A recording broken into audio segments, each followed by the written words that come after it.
Riawan, pakar hukum pidana dari Bandung ya, Kang? Kang Asep suaranya belum muncul nih. Saya cuma pengen tahu Kang Asep udah ke Jakarta belum? Udah ke Jakarta kemarin Udah. 2 Alhamdulillah sudah lintas kota lagi. Ya, Bang Barita, Kang Asep, bagi publik yang khawatir bahwa ini para tersangka dalam kasus pembunuhan berencana almarhum Brigadir Joshua bisa bebas, rasanya nggak mungkin ya Kang dan juga Bang Barita. Nah, Kejaksaan sedang menyiapkan ini bukan soal lambat tapi semuanya kita berprasangka baik sedang disiapkan sedemikian rupa sehingga sangat kuat nanti di pengadilan. Nah, Bang Barita, beberapa pihak juga bahkan mendatangi Komisi Kejaksaan untuk meminta agar pengawasan terhadap jaksa jangan sampai masuk angin, jangan ada permainan apa-apa dan segala macam. Untuk menjawab ini, sepanjang pengetahuan Bang Barita, Kejaksaan Agung menyiapkan jaksa-jaksa terbaiknya untuk kasus ini, Bang Barita? Iya, tepat sekali Mas Bayu. Itu ada jaksa senior, ya bahkan itu rencana dakwaannya ya sebelum dinyatakan P21 pun itu poin-poin penting dari substansinya itu sudah disiapkan. Ya. Jadi mereka bekerja siang malam, itu sampai 5.000-an halaman itu, Mas Bayu, berkas dan persiapan bukti-bukti dokumennya. Itu yang pertama. Yang kedua, dalam rangkaian tugas komisi, kami telah melakukan koordinasi, ya khususnya dengan Jaksa Agung Muda Tindak Pidana Umum dan jajarannya. Ya, dalam pertemuan tersebut telah disampaikan juga, satu, kami Komisi Kejaksaan akan hadir dalam setiap persidangan yang akan digelar ini untuk memastikan apa yang ditengarai atau informasi yang berkembang. Jadi kita bisa lihat langsung.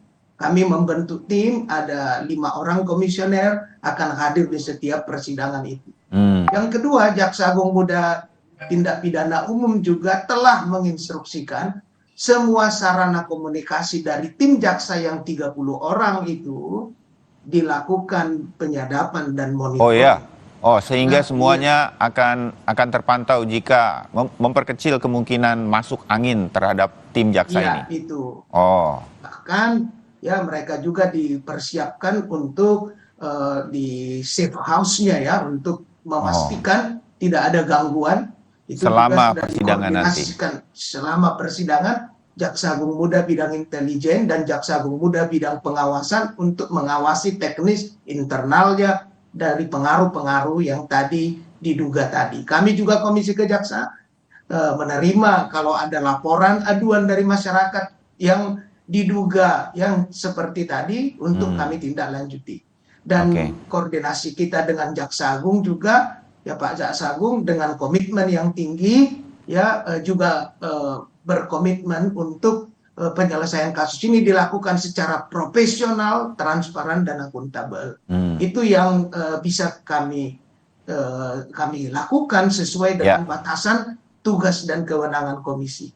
Dan ada juga kan Kang Asep yang selalu menjadi referensi kita ya untuk melihat itu. Saya sih berharap perbincangan kita ya Bang Barita makin meyakinkan masyarakat dan juga meyakinkan semua institusi, tidak hanya Kejaksaan Agung, Korps Kehakiman juga dengan adanya Kang Asep, juga mempersiapkan hakim-hakim terbaiknya. Begitu kan Kang? Ini jadi inilah kita mengawal kasus ini kan, Kang Asep. Dan jangan lupa Mas Bayu, itu peranan media ya. Mas Bayu peranannya luar biasa. Penegak hukum yang media ini dalam era sekarang sangat dibutuhkan. Sebab itu pesan penting yang menjadi suara hati nurani masyarakat. Ya, mudah-mudahan. Jadi kita mengawal ini bersama sedemikian rupa. Bukan untuk apa-apa, untuk Indonesia.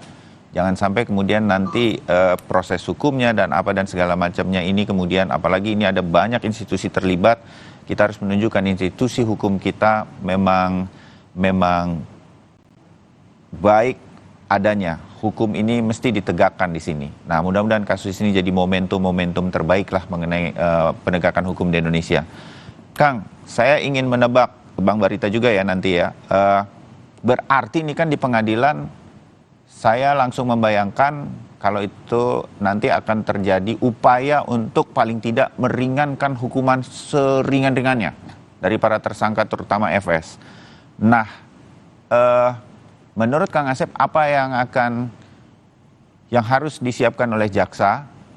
Jaksa pasti akan melakukan penuntutan hukum maksimal begitu, tapi ini akan dilawan sedemikian rupa. Nah, itu apa saja yang mungkin harus disiapkan jaksa sehingga kemudian kasus ini bisa dijerat dengan pasal-pasal yang memang sesungguhnya kan masih ada saya tidak melakukan ini, saya masih membantah. Itu kan sampai sekarang kita belum tahu. Kalau kemudian FS mengatakan saya tidak ikut menembak, ketika RR ditanya dia juga lagi melengos begitu kan, kebetulan ada yang apa dia nggak lihat, yang ini dia ngelihatnya cuma udah nembak-nembak ke atas ke arah tangga dan lain-lain. Nah, hal-hal semacam ini di pengadilan nanti akan bisa terang benderang. Bagaimana tuh caranya, Kang Asep?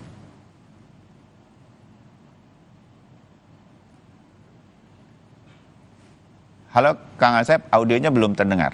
Ya, Mas Bayu, yang pertama taktik strategi ini jangan dikatakan. Kalau saya katakan, ya, Oh iya. membaca dan bagaimana menyiapkan peluru kendalinya. Saya pikir jaksa-jaksa itu pasti sudah mempersiapkan semuanya. Hal-hal yang kecil itu tadi betul kata Pak Barita, makanya kita awasi. Nah, yang lebih penting Mas Bayu, makanya nanti perlu sidangnya mungkin tidak harus di Jakarta Selatan, ya. Walaupun ini wilayahnya Jakarta Selatan, mungkin harus cari gedung yang lebih besar.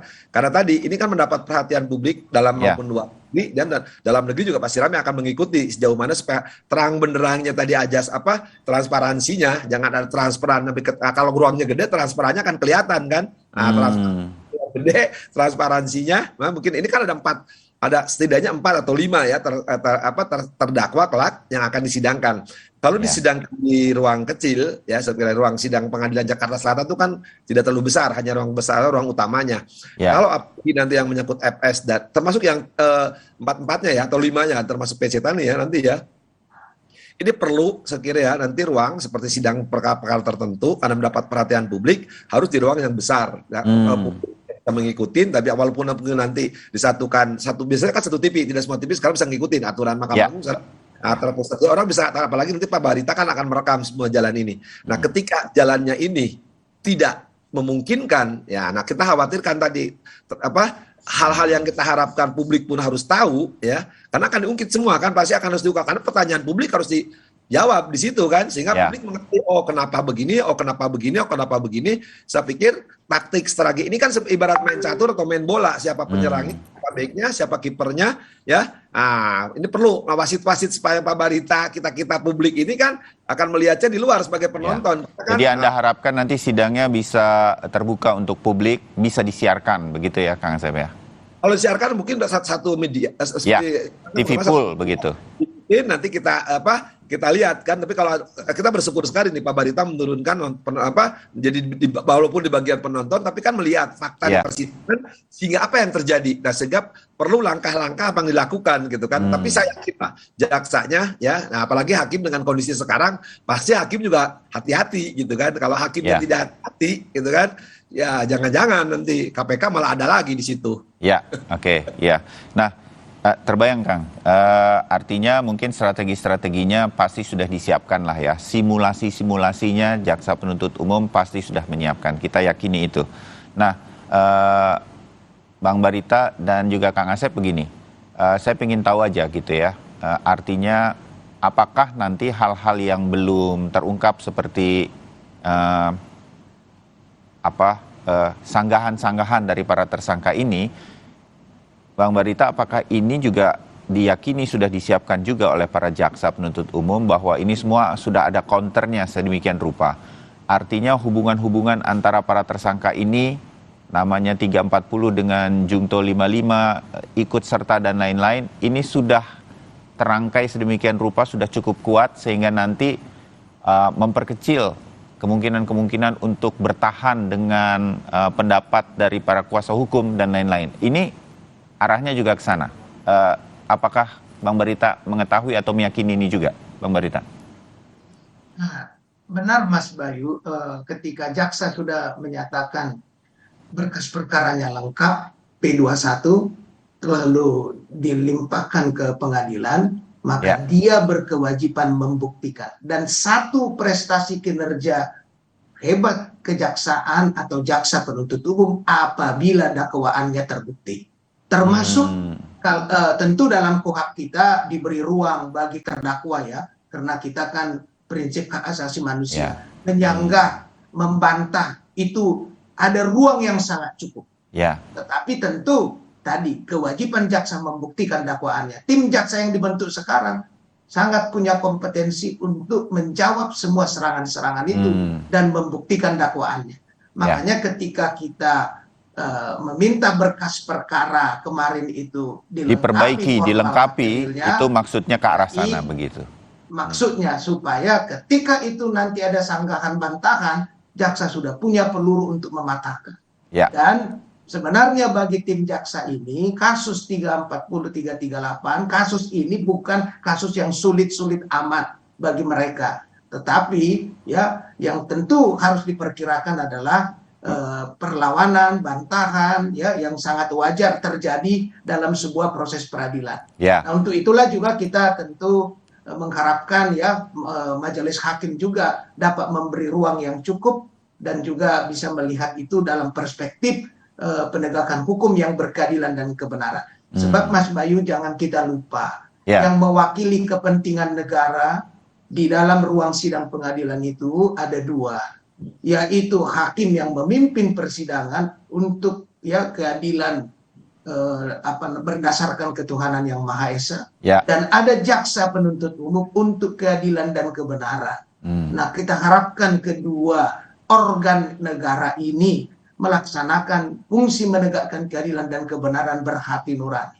Jadi kita masing-masing mengambil bagian, dan kami juga meminta agar kita memberi ruang yang cukup bagi jaksa-jaksa kita untuk mengerjakan tugasnya dengan profesional serta memberikan masukan kepada kami kalau sekiranya ada yang diduga ya hal-hal yang tidak yang menjadi di luar hukum, supaya kita dalam proses ini bisa melakukan langkah-langkah sehingga masyarakat yakin ya marwah keadilan, marwah negara hukum kita terjaga, khususnya oleh institusi kejaksaan dan pengadilan. Itu yang harapan kita. Betul. Itu pentingnya kali ini persidangan ini berjalan dengan setegak-tegaknya keadilan. Kang Asep pun begitu. Anda punya tebakan bahwa akan ada kejutan di dalam persidangan nanti? Tiba-tiba ada tersangka yang melakukan pengakuan yang bukan berbeda, tetapi mungkin menambah sesuatu sehingga kemudian walaupun mungkin nanti akan berbeda dari BAP dan lain-lain. Intinya akan ada kejutan, Kang Asep, dalam persidangan? Ini Mas Bayu, kejutan yang pertama pasti akan muncul fakta-fakta yang selama ini publik tidak mengetahui, ya. Itu pasti ada nanti muncul yang malah nanti yang sifatnya yang. Kalau Kang Asep ngomong gini udah bocoran bukan? Bukan, ya, saya bisa menebak. Kalau kita bisa melihat, gampang melihat, pasti kan dari cerita itu selama ini kan sidangnya udah ada di media, jadi kita juga pasti akan keluar. Kita dibaca oleh saya Pak Barita, kan kita mengajar yang beginian mah udah pasti akan muncul. Jadi di persidangan ini apa yang jadi pertanyaan publik, segala sesuatu ini itu pasti akan muncul jawaban-jawabannya di persidangan ini. Yang kedua Mas Bayu, nanti kan yang akan lucu itu nanti kan pernyataan-pernyataan terutama ya dari pihak yang selama ini tidak pernah muncul di permukaan, itu akan muncul di permukaan ya. Nah, ketika muncul di permukaan, nah mudah-mudahan tidak jadi bahan lawakan nanti Mas Bayu ya. Tapi apa sih akan ada senyum-senyum, tapi yang menarik bagi mak-mak dan bapak-bapak nanti yang gosip-gosipnya itu akan muncul ya. Tapi yang muncul itu mudah-mudahan tidak menjadi bahan lawakan itu. Yang lebih menyebutkan lagi nanti akan muncul yang benar fakta-fakta yang selama ini tidak terungkap di media, nanti akan muncul di dakwaan itu. Saya duga ya, saya belum tahu dakwaannya gimana, saya belum tahu, Pak Barita mungkin lebih tahu.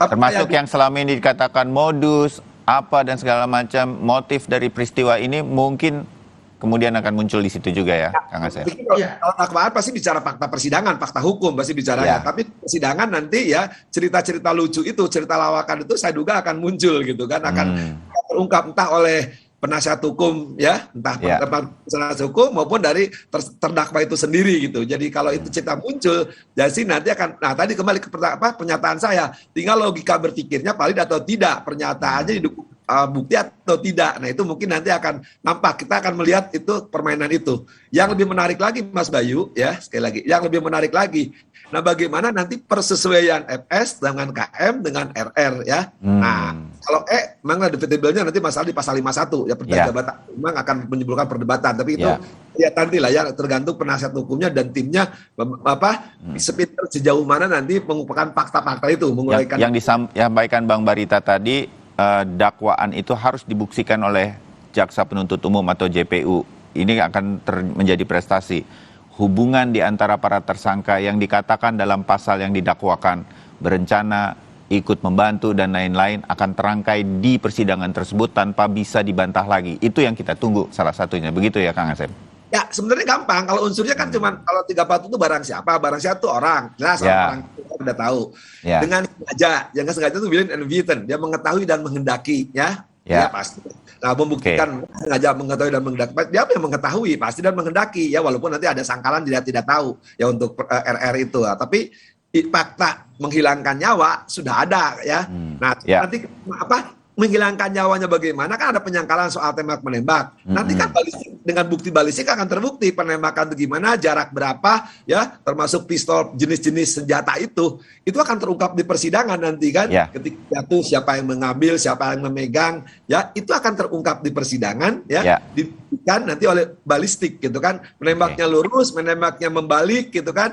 Itu kan yang ngerti orang-orang balistik, nanti ahli itu akan membuktikan, ahli balistik maupun hasilnya akan kelihatan, karena kan penyangkalan ini kan dimain di senjata. Nah itu semua itu untuk membuktikan bagaimana cara menghilangkan nyawa ya. Menghilangkan nyawa akan terurai di situ sesuai nanti dakwaan untuk cara menghilangkan nyawanya. Nanti permainannya direncanakan dan kesengajaan ini orang akan bermain ya. Direncanakan itu. Tapi kalau rencanakan saya pikir dari mulai saguling di TKP itu ya, karena perencanaan tidak butuh lama, jeda dia memikirkan ya, jeda dia memikirkan dia bisa tidak melakukan, itu termasuk direncanakan.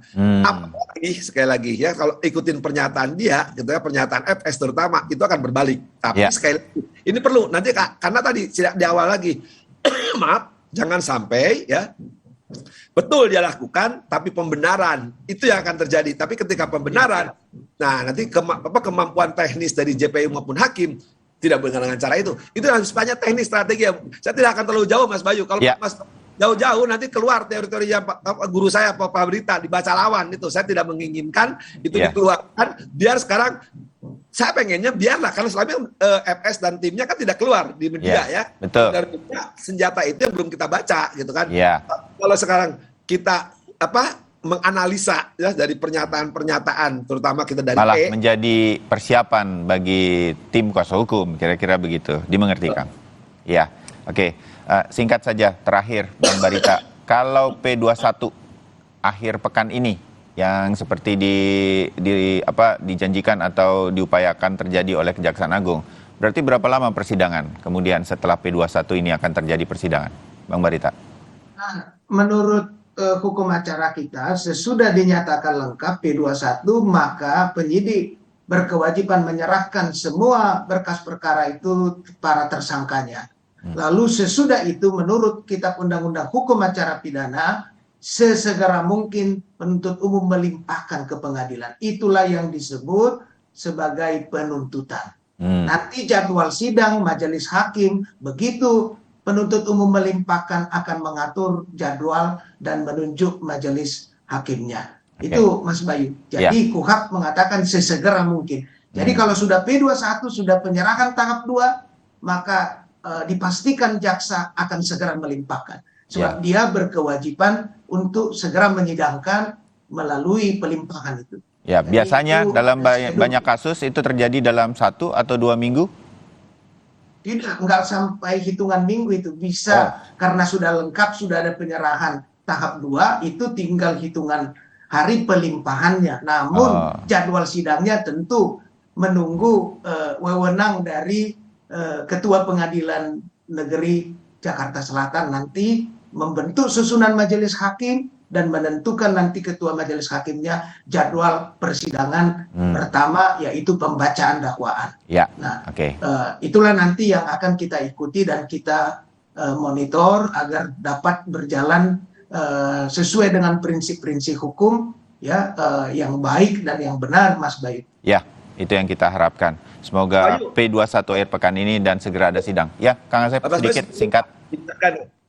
Singkat, jadi hati-hati nanti majelis penentuan sidang menentukan. Misalkan gini, saya mohon sidang pertama FS di hari yang bersama, ini seperti walaupun teknis, tapi ini hati-hati bisa permainan bisa muncul. Kalau bisa nanti majelis, sekali lagi saya tidak menggurui majelis, tidak intervensi majelis, sidangnya hari itu pertama sidang penjadwalan bersamaan semua. Yang pertama kalau bisa kita ikutin FS, baru ikutin yang terakhir baru sidangnya E gitu. Kalau ini penting, kalau ini salah sidang juga akan menentukan permainan ini. Sekali lagi saya mohon nanti majelis ya, menentukan jadwal hari yang sama. Saya mohon hari yang sama karena pembacaan dakwaan yang pertama FS dulu karena publik akan penasaran dakwaan FS itu apa, baru yang terakhir E. Nah setelah itu kita ikutin jadwal sidangnya. Kalau ini agak berbeda juga, hati-hati, ini permainan bisa muncul di sini Mas Bayu. Saya katakan ini mau sekali lagi mohon kepada yang mohon Ketua Pengadilan Jakarta Selatan, tolong majelisnya nanti ketika sidang hari bersamaan, pertama ya karena dakwaan, setelah itu boleh berbeda. Cuman yang pertama harus FS dulu, karena ini kan aktor intelektualnya sehingga dibaca ya. Yang terakhir E. Nah setelah itu terserah majelis menentukan hari sidang kapan. Oke, ya. Himbauan dari Kang Asep, mudah-mudahan didengarkan semuanya dan kita tunggu semuanya. Ini proses yang juga menentukan bagaimana proses peradilan di Indonesia selama ini berjalan. Kang Asep, Bang Barita, kita ketemu lagi di kesempatan atau diskusi yang lain. Sampai jumpa dan salam sehat. Mas Bayu, Kang Asep, mantap Kang. Ya. Dan saudara, kami akan kembali usai jeda dengan perbincangan lainnya. Masih berkaitan dengan kasus pembunuhan terhadap Brigadir Joshua. Kesehatan jiwa seseorang apakah bisa berpengaruh besar sehingga kemudian bisa melakukan pembunuhan berencana? Bagaimana sebenarnya analisis kesehatan jiwa terhadap tersangka pembunuhan selama ini? Kami segera akan hadirkan dialognya bersama Valentina Sitorus.